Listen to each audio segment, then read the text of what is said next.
রঘুনাথগঞ্জে গাড়িঘাট সংলগ্ন ভাগীরথী ব্রিজের পাশ দিয়ে যাওয়ার সময় পণ্য বোঝাই একটি লরির চাকা গর্তে পুঁতে গেলে বিপত্তি ঘটে। বৃহস্পতিবার সাত সকালে এমন ঘটনায় সাধারণ মানুষ ও স্থানীয় ব্যবসায়ীরা ক্ষোভ প্রকাশ করেন। খবর পেয়ে ঘটনাস্থলে আসে রঘুনাথগঞ্জ থানার পুলিশ। পাইপলাইনের কাজ করে কার্যত দায়সারাভাবে রাস্তা ভরাট করে চলে যায় কর্মীরা। স্থানীয়দের এমনটাই অভিযোগ দীর্ঘদিন ধরে।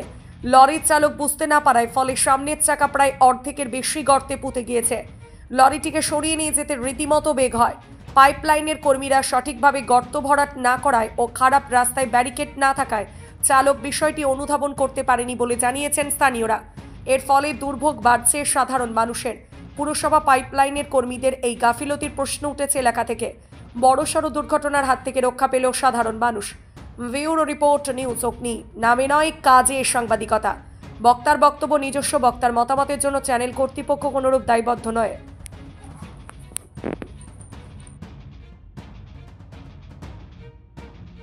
ফোন করে বললো যে এই রাস্তাটা খুঁড়তে এসছে যোগাযোগ মোবাইলের সামনেটা। আমি তখন ওদেরকে বলি যে আপনারা পাইপলাইনের লোককে দিন লাইন দিয়ে, কারণ ওখান দিয়ে একটা 11,000-এর তার আছে, আমি তাদেরকে জানিয়ে দিই যেন অ্যাক্সিডেন্ট না হয়, সেটা বললো। এবং ওরা আমাকে বললো যে ঠিক আছে দাদা, আপনি জানালেন, অনেক ধন্যবাদ, আমরা কাজ করে আবার রাত্রেবেলায় মাটি দিয়ে ঢেকে দেবো। দিয়ে সকালবেলায় যখন আমাকে 5টার সময় কিছু লোক ফোন করছে যে তোমার দোকানের ওখানে গাড়ি এসে ফেসে গেছে, আমি এসে যখন ড্রাইভারকে বললাম যে দাদা আপনি যে গাড়িটা নিয়ে গেলেন, এখান তো রাস্তাটা খোঁড়া ছিল। ড্রাইভার সাহেব বলছেন যে এখানে কোনো ব্যারিকেড দেওয়া ছিল না, কিছু ছিল না। আমি পরশু দিনকে এই রাস্তায় গেছি এবং আমি আজকেও যাচ্ছি। হ্যাঁ, তার জন্য আমি বুঝতে পারিনি, কারণ হচ্ছে রাস্তাটা ঘিরে দেওয়ার উপরে দুটো স্ল্যাব দেওয়া ছিল। স্ল্যাব দেওয়ার জন্য আমি দাদা কিছু বুঝতে পারিনি। সেই সঙ্গে যখনই আমি জানতে পারি, সঙ্গে সঙ্গে রঘুনাথগঞ্জ থানায় ফোন করি যেন এখানে আমাদের ওয়েজ ফ্যামিলি স্কুল আছে, যেন বাচ্চাদের অসুবিধা না হয়। তো সঙ্গে সঙ্গে আমাকে থানা থেকে বলা হলো যে আমরা যত তাড়াতাড়ি সম্ভব লোক পাঠাচ্ছি।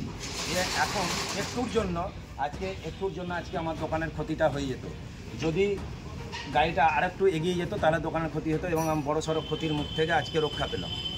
আগামী দিনে যদি দিনের বেলায় এই কেসটা হতো তাহলে অনেক হয়তো বাচ্চা ছেলে বা পাবলিক সাধারণ লোকেদের অনেক ক্ষয়ক্ষতি হওয়ার সম্ভাবনা ছিল। আমি আসামাত্র প্রশাসনকে জানিয়েছি, আপনারাই দেখুন পরিস্থিতিটা কি। আমি চাই যেন যারাই পাইপলাইনের কাজ করছে, যারা কাজ করতে গেলে যেন আপাতত ব্যারিকেড দিয়ে সেই জায়গাটাকে ঢেকে রাখা হোক বা ওকে চিহ্নিত করানো হোক যে এই জায়গাটা নতুন কাটা হয়েছে। এখানে কোনো ব্যারিকেড দেওয়া ছিল না, যেন আগামী দিনে কারো কিছু ক্ষতি না। গাফিলতিতে মূলত এই ধরনের পাইপলাইনে যারা কাজ করেছে আশা করি তাদেরই গাফিলতি, কারণ পৌরসভা থেকে তারা কাজ করছে। এখানে তো পৌরসভার লোক এসে কাজ করেনি, পাইপলাইনে যারা কাজ করতে এসেছিল এটা পুরোপুরি তাদেরই গাফিলতি। তারা এখানে যদি একটা ব্যারিকেড দিত, আমাদের এখানে একটা ব্যারিকেড রাখাই আছে, ওরা যদি একটু ব্যারিকেডটা দিত তাহলে লরিওয়ালারা সেই ব্যারিকেডটা দেখতে গেলে লরিটা নিয়ে হয়তো ঢুকতো না এবং এই বিপদ থেকে রক্ষা পেত। 11,000-এর তার গেছে আমি জানি, এবং ওরা আমাকে সাধুবাদ জানালো যে দাদা আপনাকে ধন্যবাদ, আপনি সেটা জানালেন। তো আমি যখন জিজ্ঞাসা করলাম যে আপনারা কতটা করবেন, তো ওনারা বললো যে আমরা অল্প করে শুধু দেখে নিব যে আমাদের এই এটা কোথায় আছে, জয়েন্টটা। আমি ওনাকে বললাম শুধু যে কেকের দোকানের সামনে একটা জয়েন্ট আছে আর একটা সাহাবস্থলের সামনে জয়েন্ট আছে, কারণ যেহেতু আমরা এখানকার ব্যবসায়িক, আমাদের সামনে কাজগুলো হয়েছে, সেহেতু আমি ওদেরকে জানালাম। ওরা বললো যে আমাদের কাছে সব ইনফরমেশন আছে এবং আমি সেই ইনফরমেশন মেনে ওই কাজগুলো করব। করে চলে গিয়েছে এরকমভাবে। আমরা তো রাত্রি 9টা-10টা পর্যন্ত দোকানে থাকি, তখন পর্যন্ত কিন্তু কিছু নাই। এবার গভীর রাত্রে খাল করে চলে গিয়েছে, এটা তো কারোর অসুবিধা হবে সেটা তো জানতে হবে। ওখানে একটা ব্যারিকেড আছে, ব্যারিকেডটাও দিয়ে যায়নি পর্যন্ত। এবার জনসাধারণ বা গাড়ির যারা আসছে তারা কী করে জানবে আলগালো। আর হ্যাঁ, গাড়িটা কি ওভারলোড ছিল? না, ওভারলোড ছিল। কি ছিল গাড়িতে? গাড়িতে আলু ছিল, কিন্তু এই কোনো কিছু ইনফরমেশন দেওয়া হয়নি। রাতারাতি করেছে, রাত 12টা সাড়ে 12টায় গভীর রাত্রে কাজ করেছে। এখন কি সমস্যার সম্মুখীন হয়েছেন আপনি? সমস্যার সম্মুখীন বলতে এই যে গাড়িটা ফেসে গেছে, আবার আমাদের দোকানে চারিপাশে নোংরা হয়ে গেছে, এবার আমাদেরও তো অসুবিধা। এবার কোনো দোকানে যদি এটা কোনো দোকানেই যদি লেগে যেত তাহলে দোকানের একটা ক্ষতি হতো। হ্যাঁ, আমরা চাইছি যাতে সুষ্ঠুভাবে যে কোনো কাজ পৌরসভা করুক, কিন্তু সুষ্ঠুভাবে করুক, লোককে জানিয়ে শুনিয়ে সুষ্ঠুভাবে করুক। অসুবিধা কি আছে? এবং ব্যারিকেড দিয়ে জায়গাটা চিহ্নিতকরণ করা হবে যেই জায়গাতে কাজ। আপনার নাম? আমার নাম সুভাষিস সাহা।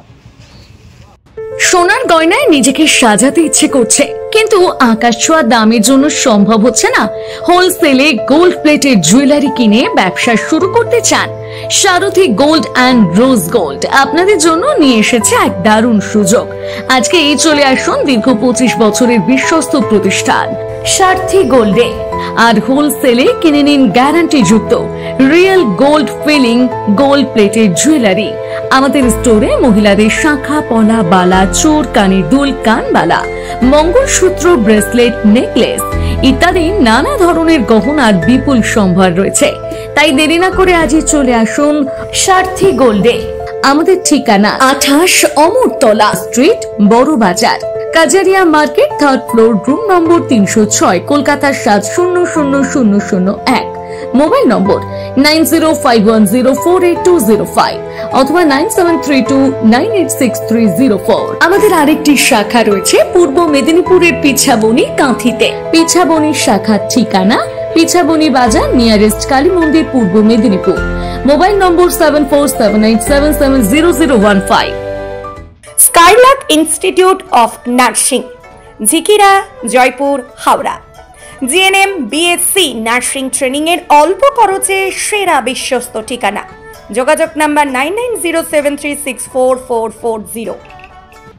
এই প্রথম এত উন্নত মানের স্কুল খানাকুলের হেলান বাজারে 2025-26 শিক্ষাবর্ষে শুরু হতে চলেছে Indian number 1 play school, national institute kids zone, CBSE and Kerala model school. 3 বছর থেকে বাচ্চাদের ভর্তি চলছে।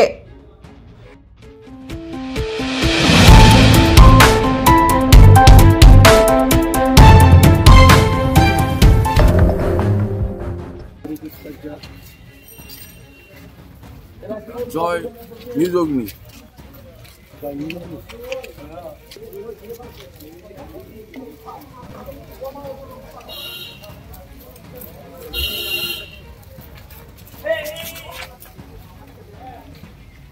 দাদা